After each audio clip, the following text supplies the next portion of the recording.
સાડ રાખ. હવે આમ બધી બાજુ વરસાદ જેવું થઈ ગયું છે ને પોતે નહીં તો કામ કરે. તો જો આ બાજુ બધી બાજુ વાવાઝોડું દેખાવા માંડ્યું છે અને જો આપણે આ ડેલી મીંડી ભટકાવા ડેલી ભટકાઈ ગઈ અને જો તમે આ બાજુ તમને બતાવું જો આ જે વસ્તુ દેખાય અત્યારે જે પવન જો સામે દેખાય છે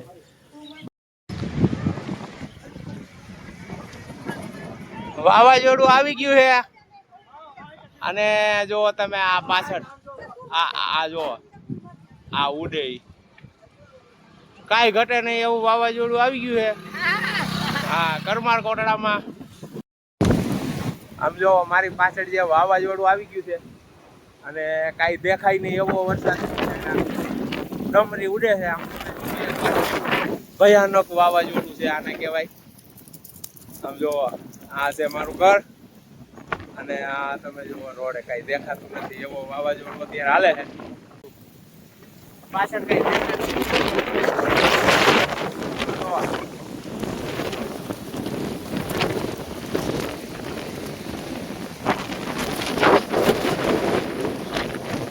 આ વાવાઝોડું આવી ગયું છે સમજો ભયાનક કાંઈ દેખાય નહીં એવું આમ જોવાય.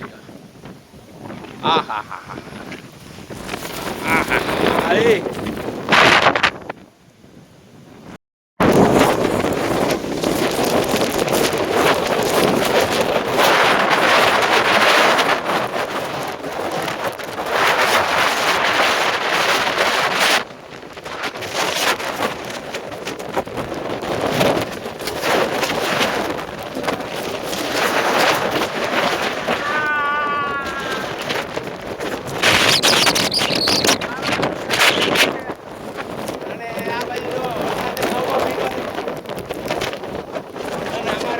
આ બાજુ કઈ ઉભો રહી ગયો છે.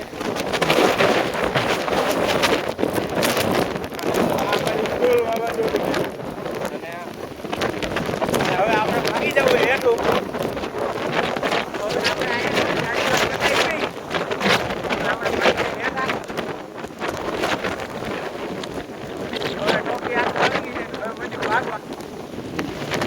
આ બાજુ તો સારું હલો ટોકી ભાગી ગયું.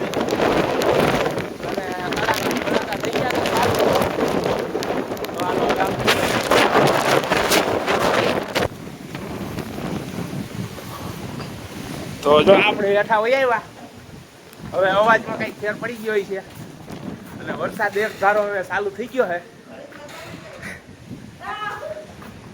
ઘડીકમાં તો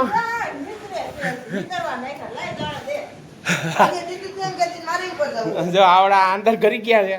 દાણા ખાવાનું ચાલુ કરી દીધું છે દોસ્તારે વિકાસે અને મમ્મીએ.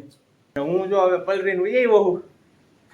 ધાબા ઉપર હતું બહુ પવન જોરદાર હેઠા પડી એટલો પવન છે અત્યારે.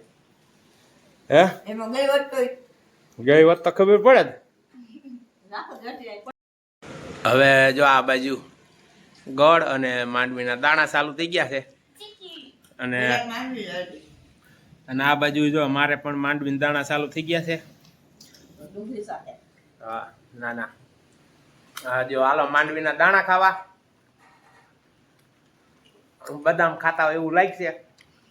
બહાર તો કઈ ગયા જેવું નથી. બહાર હાલે છે વાવાઝોડું અને આ જો આ બહાર જે વાવાઝોડું બંધ નથી ચાલુ જ છે. જો કડાકા ને ભડાકા હાલે છે એટલે આપણે ઓસરીમાં બેસી ગયા છીએ અને લાઈટ કઈ છે નહીં. લાઈટ વહી ગઈ છે. હાલો શીશો હાલો દાણાનો શીશો થઈ ગયો ખાલી. લાઈટ આજ વહી ગઈ છે તો હવે કદાચ લાઈટ ક્યારે આવે એ નક્કી નહીં. તો અત્યારે આજ આપણે હવે વહેલું જ ખાઈને પીને નવરું થઈ જવાનું. એટલે બાકી લાઈટનું નક્કી નહીં આવે ક્યારે આવે. થાંભલા પડી ગયા હોય તો ન આવે.